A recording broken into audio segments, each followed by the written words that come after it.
எல்லாம் பண்ணி எனக்கு ஆத்மா திருப்தி ஆகலையே, என்ன பண்ணுவேன் வேதவியாசர் தான் அவருக்கு பாகவதம் சொன்னார். அதே சந்தர்ப்பத்தை சுகபிரம்ம மகரிஷி பரமாத்ம தியானத்திலேயே இருக்கார், இவன் இன்னும் நன்னா தலைப்பான்னு சொன்னார். அப்படியே கேட்டிருந்தார் சுகபிரம்ம மகரிஷி. பரிசுத்த மகாராஜாவுக்கு 7 நாள்ல மரணம், நல்ல கதி அடையணும்னு ஆசை, அவனுக்கு பாகவதம் சொன்னார். சொன்ன பாகவதம் என்னமோ ஒண்ணுதான், ஒவ்வொரு சந்தர்ப்பத்திலையும் சிச்சுவேஷன் வேறதான், ஆனா சொல்லப்பட்ட விஷயம் என்னமோ ஒண்ணுதான்.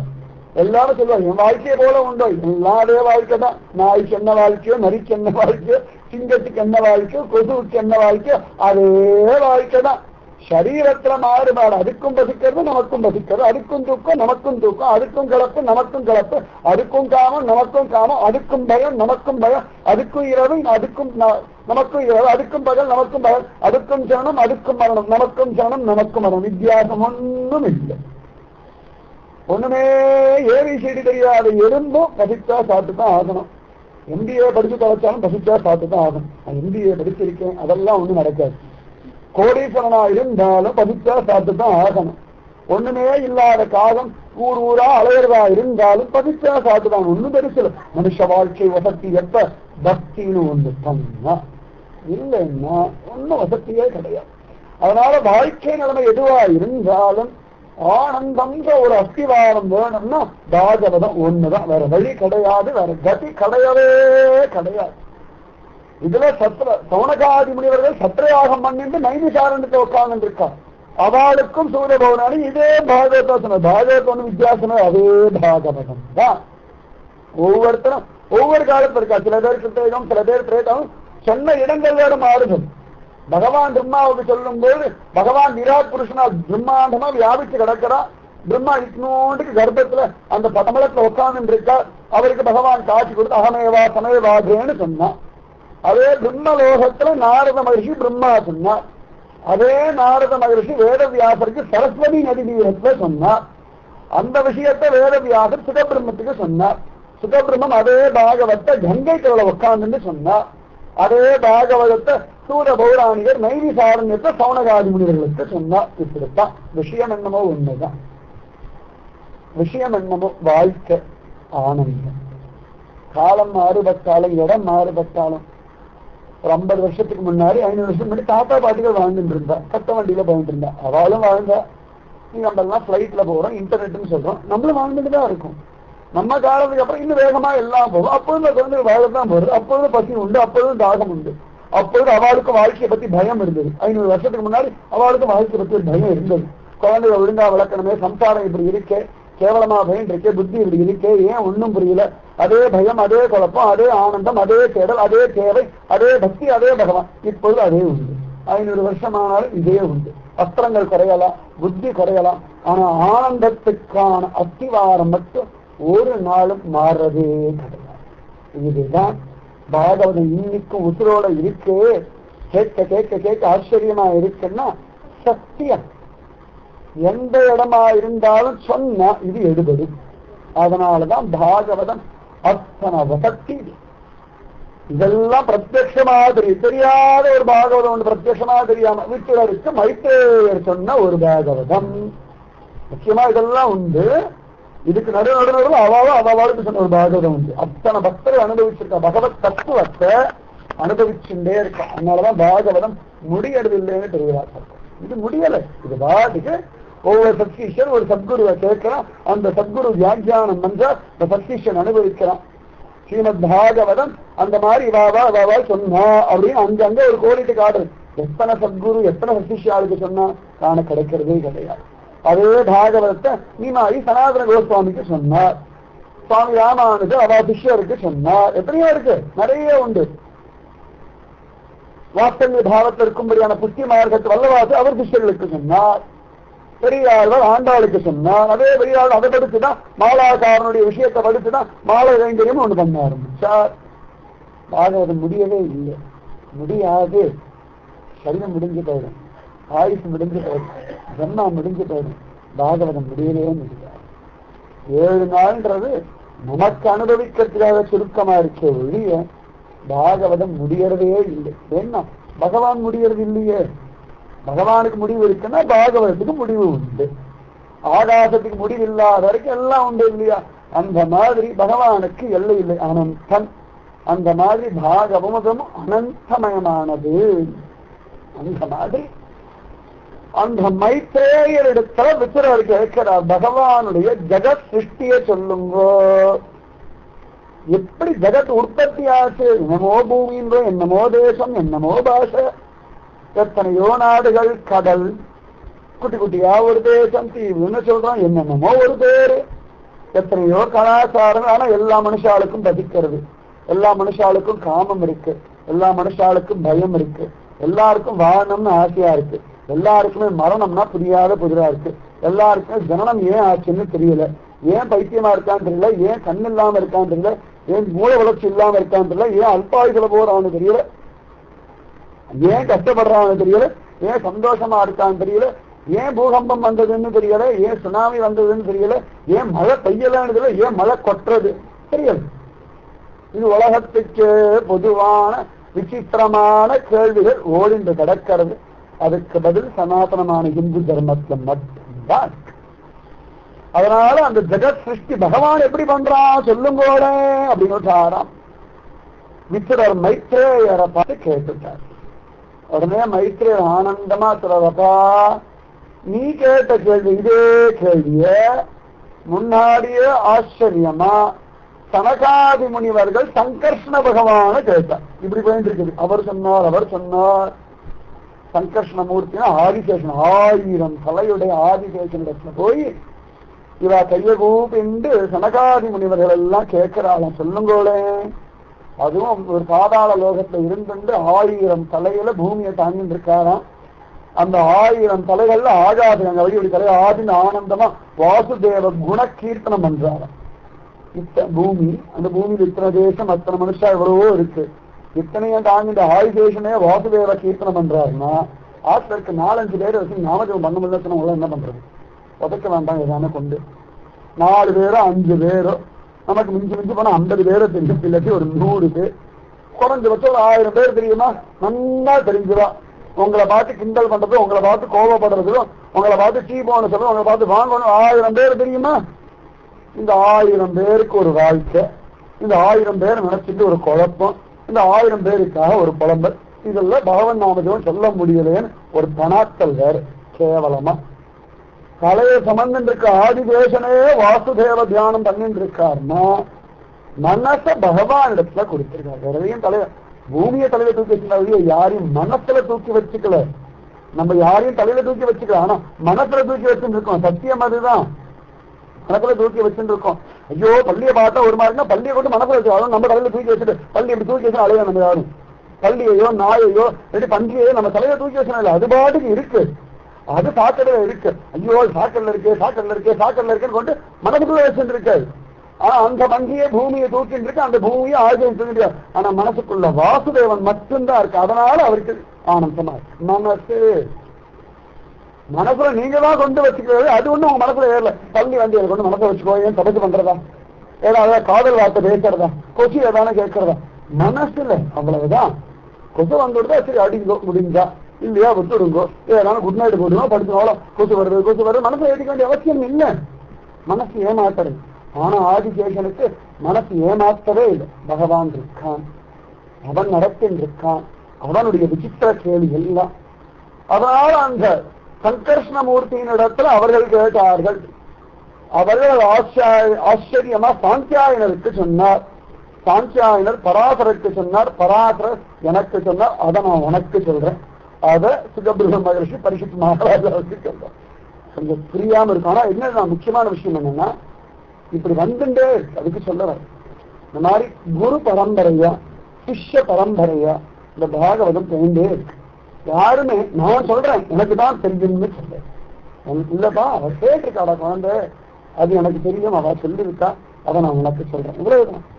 அதுக்கு மேல எந்த பெரிய வாழும் நான் சொல்றேன் சொல்ல மாட்டேன். குருஜிமதான் சொன்னா கூட பகவான் சொல்றான் அப்படிதான் சொல்லுவேன். நான் சொல்றேன் இந்த வார்த்தையே சொல்ல மாட்டான். நான் சொல்றேன்னு ஒரு நாளும் சொல்ல மாட்டான். பகவான் சொல்றான் சொன்னா உனக்கு நல்லது அப்படிதான் சொல்றேன். எந்த காரணத்தை கொண்டு வேற வார்த்தை பேசவே மாட்டான் குருஜி. அந்த மாதிரி இந்த விதுரருக்கு மைத்ரேயர் சொல்றார், பராசரர் எனக்கு சொன்னார்ப்பா, அதை நான் உனக்கு சொல்றேன். திரும்ப திரும்ப பார்த்தோம்னா அந்த 3வது ஸ்கந்தத்துல நிறைய ஜெகத் சிருஷ்டியை பத்தி மாத்தி மாத்தி திரும்ப திரும்ப வர்ணனை வந்துட்டே இருக்கும். பகவான் தனியா படுத்துட்டு இருக்கான், பிரளய ஜலத்துல தனியா படுத்துட்டு இருக்கான், ஏகாகிரமா யாரும் இல்லை, பிரளய ஜலத்துல அவன் மட்டும் இருக்கான். அவ பகவான் ஆனந்தமா யோக நித்ரா தூக்கம் நடத்தணும், கண்ண மூடி படுத்துண்டு சிந்தனை பண்றது. சமயத்தை நம்மளே மத்தியானம் படுத்து தூங்கலை அப்படி படுத்துட்டு இருந்தேன் அப்படின்னு அந்த மாதிரி பகவான் யோக நித்ரன்னா சரீரம் படுத்துன்னு இருக்கு, கண்ணை மூடிண்டு இந்த ஜீவர்கள்லாம் தன் வயிற்றுக்குள்ள இருக்கு. சரி இவ்வளவு நாள் ஆயிடுத்து, பிரளயம் முடிஞ்சு கொடுத்து, காலத்தை சிருஷ்டி பண்ணலாம், லோகத்தை சிருஷ்டி பண்ணலாம்னு அவன் நினைச்சுட்டு இருந்திருக்கான். நம்மளே சமயத்துல ஒரு 4 மணிக்கு முழிப்பு வந்துடும், 5 மணிக்கு எழுந்து காரியம் பண்ணா போகுதுன்னு தோணும். சரி 1/2 மணி நேரம் முன்னாடி எழுந்து நல்லா முழிப்பு வந்துடும், உடம்பு கலகலான்னு இருக்கும். சரி கண்ணை மூடி இப்படி படுத்து எதான யோசனை பண்ணிட்டு இருப்போம். நீங்க பண்ண வேண்டிய காரியம் இல்லாட்டி நேற்று நடந்த காரியம், அது சுத்தமோ துக்கமோ அதுக்கு ஏற்ற மாதிரி சரியோ ஒண்ணு யோசனை பண்ணிட்டு இப்படி புரண்டு படுத்துட்டு இருப்போம். அதுக்கப்புறம் 5 மணி ஆயிடுச்சா, சரி இதுக்கு மேல படுத்துட்டு இருக்க வேண்டாம், காரியம் பண்ணணும்னு எழுந்துக்கலாம் இல்லையா. இந்த மாதிரி ஒரு எண்ணத்தை கூட உள்ளுக்குள்ள பகவான் தான் கொடுக்கும். இதுமே பண்ணா போதும், இப்படி பண்ண முடியும்னா அவனும் அவ்வளவு அழகா முடிவு பண்ணி படுத்துட்டு இருக்கான். சரி இந்த காலம் ஆயிடுச்சு, குழந்தைகள்லாம் ரொம்ப நாளா ஜீவர்கள் எல்லாம் அப்படியே கர்ப்பத்துல இருந்து கிடக்கிறா, இனிமேல் இவங்களுக்கெல்லாம் ஒரு சரீரத்தை கொடுப்போம். இப்படியே மயங்கி படுத்துட்டு இருந்தா அதுக்கு ஆனந்த அனுபவம் இல்லையே, அதனால ஜெகத்தை சிருஷ்டி பண்ணுவோம் நம்ம நினைக்கிறான். உடனேயே தன்னுடைய இச்சா பலத்தினாலேயே மாயையை சிருஷ்டிக்கிறான். மாயை அதாவது ஒன்னும் புரியாத ஒரு சக்தி. மாயைனா கேவலம் இல்லை, பகவானுடைய ஆச்சரியமான சக்தி. மாயை இல்லைன்னா ஜெகத் சிருஷ்டியே கிடையாது. மாயை அதனால ஜெகத் நித்தியான்னு சங்கரர் சொல்றான்னா மாயா பலத்துலதான் ஜெகத்தே உற்பத்தி ஆகிறது. முதல்ல அந்த மாயையை பகவான் அப்படியே மானசிகம் அது எப்படி சிருஷ்டி பண்ணா அப்படின்னா பகவான் இருந்தாதான் தெரியும். பகவானா இருந்தாலுமே பகவான 2 கலந்தாலும் இது தெரியாது. ஏன்னா கலந்துட்டோமே, பாலோட ஜலம் கலந்த பிறகு தான் ஜலம் அதுக்கு தெரியாது. அதனால இது தெரியவே தெரியாது. எப்படி உணர முடியும்னா பக்தி பண்ணி நாமஜபம் பண்ணி பகவான் நடத்துறான்னு தியானம் பண்ணும்போதுதான் புரியும். இத குதர்க்கத்தினாலேயோ விஞ்ஞானத்தை கொண்டோ சத்தியமா ஒரு நாளும் அதை எப்படி அவன் சிருஷ்டிச்சான், அவனை யார் சிருஷ்டிச்சான்னு கேள்வி கேட்கவே முடியாது. சமயத்தை புத்திசாலிதமா முட்டையில இருந்து கோழி வந்ததா, கோழியில இருந்து முட்டை வந்தான்னு கேள்வி கேட்கணும். இது முட்டையில இருந்து கோழி வந்தா, கோழில முட்டை வந்தான்னு கேள்வி கேட்கின்றது பகவானிடத்தை பதில் சொல்லணும். அவன் தான், நம்ம யாரும் சொல்லவே முடியாது. ரொம்ப புத்திசாலிதமா ஒரு கேள்வி நினைச்சிருக்கோம், ரொம்ப கேவலமான ஒரு அபத்தமான ஒரு கேள்வி. ஏன்னு கேட்டா பகவான் முதல்ல ஆரம்பத்திலேருந்து இப்படி ஒரு ரூபம், அதுக்கு ஒரு முட்டையில இருந்து உற்பத்தி ஆகும். அவன் மனசுக்குள்ள இத்தனையும் சிந்தனை பண்ணிட்டு படுத்துட்டு இருக்கான் யோகா நித்திரையில. சரி கோழி இப்படி இருக்கணும், பூனை இப்படி இருக்கணும், நாய் இப்படி இருக்கணும், மனுஷன் இப்படி இருக்கணும், தேவன் இப்படி இருக்கணும், மரம் இப்படி இருக்கணும், தாவரம் இப்படி இருக்கணும், சூரியன் இந்த மாதிரி இருக்கணும், சந்திரன் எப்படி இருக்கணும், இத்தனையும் சிந்தனை பண்ணிட்டு படுத்துட்டு இருக்கணும். சாதாரணமா சரி இதெல்லாம் பண்ணலாம்.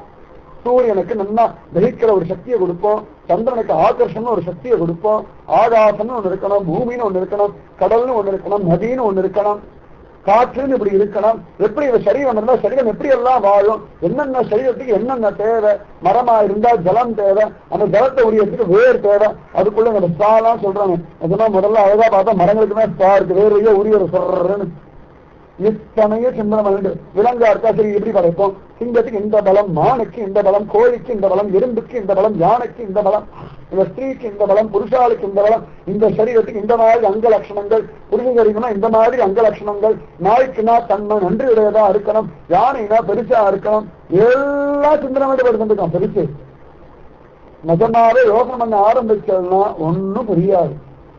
தலைமுடி இப்படி இருக்கணும், புருவம் இப்படி இருக்கணும், கண்ணு இப்படி இருக்கணும், அதுக்கு எமை இப்படி இருக்கணும், மூக்கு இப்படி இருக்கணும், வாய் இப்படி இருக்கணும், பல்லு இப்படி இருக்கணும், நாக்கு இப்படி இருக்கணும், நாக்குக்கு ருச்சின்னு ஒண்ணு இருக்கணும், எல்லாம் சிந்தனை பண்ணிட்டு தேனேன்னு படுத்திருக்கான். அத்தனையும் சிந்தனை பண்ணிட்டு யோக நித்திரையில எம்பெருமான் தான் பாட்டுக்கு பிரளய ஜலத்துல ஜம்முன்னு படுத்திருக்கான். ஆச்சரியமா அற்புதமா படுத்திருக்கான். மாயையை சங்கல்பிச்சுட்டான். உடனே மாயை மூலமா மகத்தத்துவம் அகத்தத்துவம் ரொம்ப பெருசா விஸ்தாரமா சொல்ல போறது இல்லை. ஜெகத் சிருஷ்டின்றது நம்ம சனாதனமான ஹிந்து தர்மத்துல எப்படி சொல்லப்பட்டிருக்குன்னு உங்களுக்கு தெரியணுன்றதுக்காக சொல்றேன். ஏன்னா எதுக்கு எடுத்தாலும் தொட்டதுக்கெல்லாம் ஆதாமேவால் உலகை கொட்டிட்டு இருக்கப்படாது.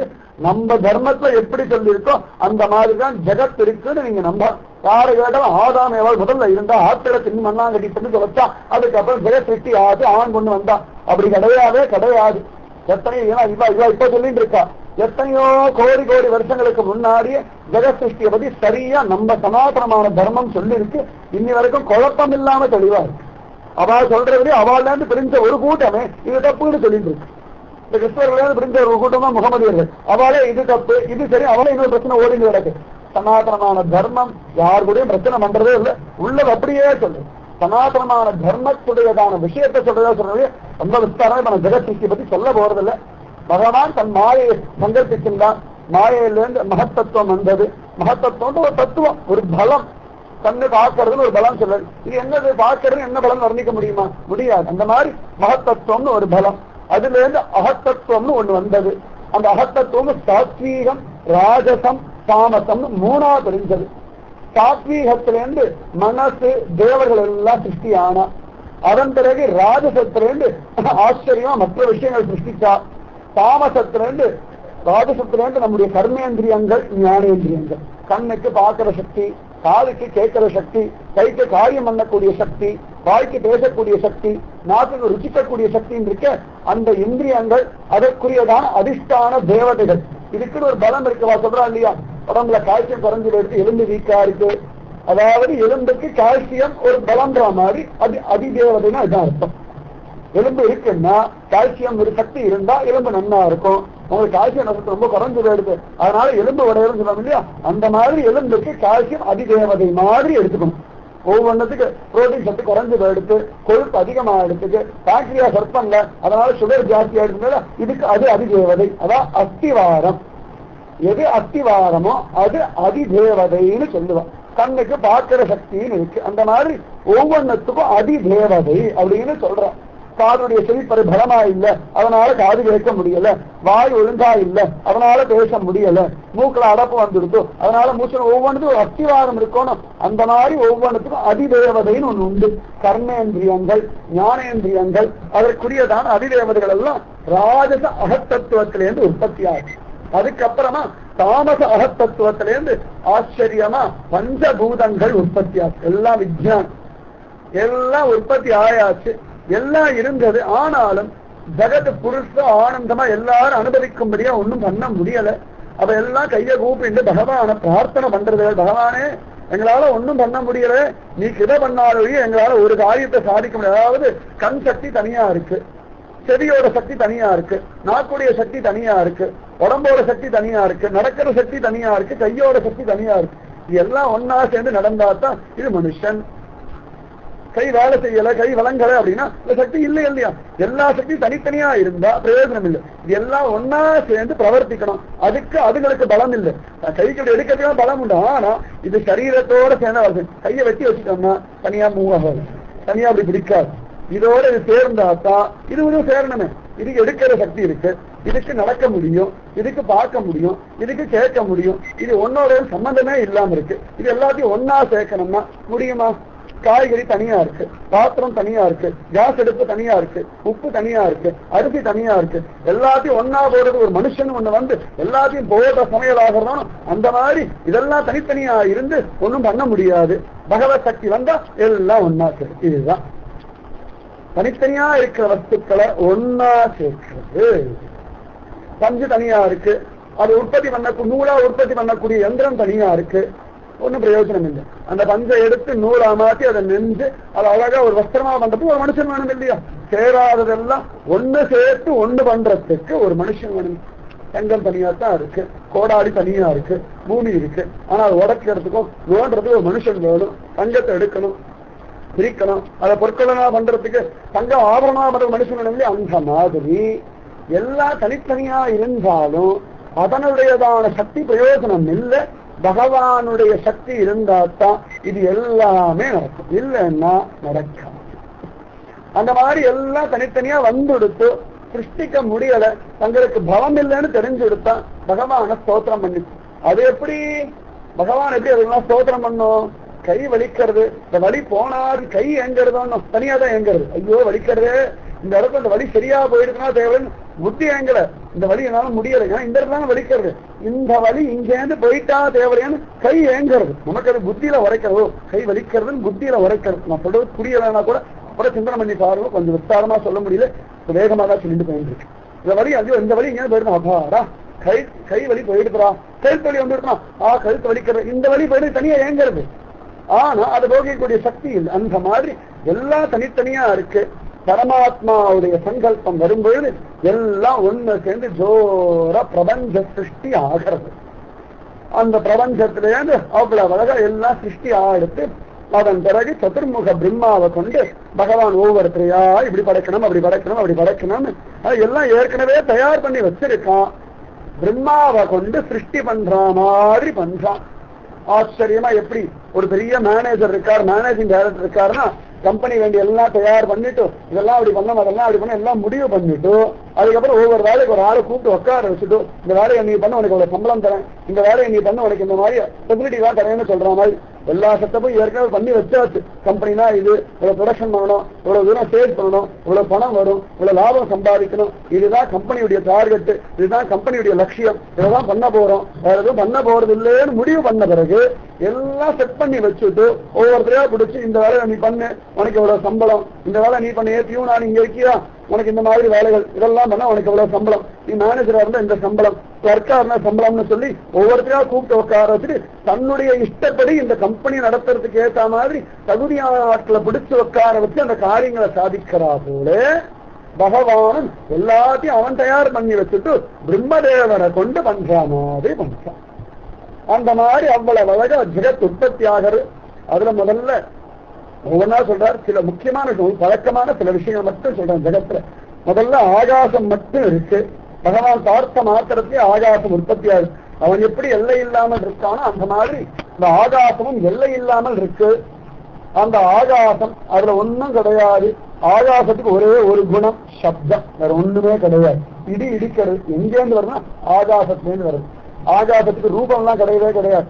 நீலவானம்னு சொல்றதெல்லாம் நீலத்தன்மை இங்கேருந்து தான் தெரியறது ஒழிய ஒரு சிட்டிக்கு மேல அங்க நீளமும் கிடையாது, ஒண்ணுமே கிடையாது, அது பாட்டுக்கு இருக்கு. ஆகாசத்துடைய குணம் சப்தம், அங்கேருந்து சப்தம் மட்டும்தான் வருது. முதல்ல அது இருக்கு. அதுல இருந்து காற்று உற்பத்தி ஆகும். காற்று அவ்வளவு அழகா ஆச்சரியமா பார்த்தோம்னா அதுக்கு ரூபம் கிடையாது, சப்தம் உண்டு, சத்தம் கேட்கும், மேலப்படும். ஆகாசம் மேலப்படவே படாது. நீங்க என்ன பண்ணாலும் வானத்தை தொடவே முடியாது. எல்லாரும் சொல்லுவோம் தொடுவானமே கிடையாது.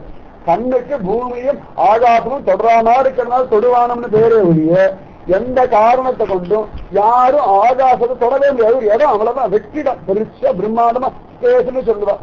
அந்த மாதிரி அது பாட்டுக்கு இருக்கு. அந்த ஆகாசம், அந்த ஆகாசத்திலிருந்து காற்று உற்பத்தி ஆகும்.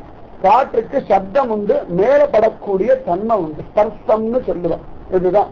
அப்புறம் அந்த காற்றுல இருந்து அக்னி, அக்னிக்கு பார்த்தோம்னா மூணாவதா ரூபம்னு ஒண்ணு உண்டாகிறது. ஒவ்வொன்னா கூடிண்டு வரும். ஆகாசத்துக்கு சப்தம் மட்டும்தான், காற்றுக்கு ஸ்பர்சம் சப்தம் ரெண்டும் உண்டு. மூணாவதா அக்னி உற்பத்தி ஆகுது. அக்னிக்கு ஸ்பர்சம் தொட்டா சொல்றது, சப்தம் உண்டு, தகதகன்னு எரியறது, பரபரப்பட சப்தம் வருது அப்படின்னு. அதே சந்தர்ப்பத்துல எப்படி எரியறதுன்னு நம்ம பார்க்க முடியும். ரூபம் உண்டு. அக்னிக்கு ரூபம், ஸ்பர்சம், சப்தம் மூணு உண்டு. எல்லாம் விஞ்ஞானம், பியூர் சயின்ஸ். இந்த மாதிரி விஞ்ஞானத்தை கூட யாரும் ஆராய்ச்சி பண்ணவே கிடையாது. சனாதனம் இந்து தர்மம் தான் இத்தனை அழகா நமக்கு ரொம்ப பழக்கப்பட்ட விஷயங்களுக்கு இவ்வளவுதான். இதுக்கு மேல அதுக்கு ஒண்ணும் கிடையாது. எல்லாரும் ஆகாசம், காத்து, அக்னின்னு சொன்ன அவ்வளவுதான். இதுக்கு மேல அதுக்கு பலம் இல்லைன்னு இது அடுத்து தூள் கலப்பாரு. அக்னிக்கு மூணு குணம் தான். காக்க முடியும், நம்ம தொட்டா சுடும், சப்தம் கேட்கும், சத்தம் பரவாயில்ல வெடிக்கிறது பாத்தியா எரிஞ்சறிஞ்சோம். அந்த மாதிரி மூணு. ஆகாசம், ஆகாசத்திலேருந்து காற்று, காற்றிலிருந்து அக்னி, இந்த அக்னியிலேருந்து அடுத்ததா ஜலம். ஜலம் ஜோர அழகா வந்துடுறது. ஜலத்துக்கு பார்த்தோம்னா அழகா அது ஓடுறது, பானையில வச்ச பானை மாதிரி தெரிகிறது, ஓடுறது எல்லாம் தெரியாது. ரூபம் உண்டு, ஸ்பர்சம் உண்டு, சப்தம் உண்டு. கொடகுடம் தண்ணி கொட்டுறது பாரு அப்படின்னு கொடா திறந்து விட்டுருக்கா, இந்த அருவி கொட்டுறது பாரு, எல்லாம் கிளீனா தண்ணி விழற சப்தம் இருக்கும். ஆகாசத்துடைய விஷயம், காற்றுடைய விஷயம், அக்னியுடைய விஷயம். தொட்டா சில்லுன்னு இருக்கு, சூடா இருக்கு, எல்லாம் தெரியும். இது கூடவே ஆச்சரியமா ரசம், ருச்சி. தண்ணிக்கு வாசனையே கிடையாது. சுத்தமான ஜலத்துக்கு நம்மளா எதனா ஆட் பண்ணாதான் அதுல வாசனை வருமே ஒழிய அதுக்கு வாசம்னு ஒண்ணு கிடையவே கிடையவே கிடையாது. நாட்டை விட்டு அப்பாடா நம்மளும் உள்ள இறங்கச்சின்னு உள்ள இறங்குறதுன்னு ஒரு மொழிய ருச்சியா இறங்கன்னு சொல்லவே முடியாது.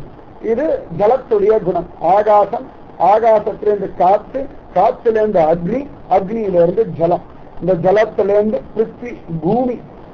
அந்த பூமிக்கு ரூபம் உண்டு, ஸ்பர்சம் உண்டு, ரசம் உண்டு, அதே மாதிரி ஆச்சரியமா கந்தம் வாசனைன்னு ஒண்ணு உண்டு.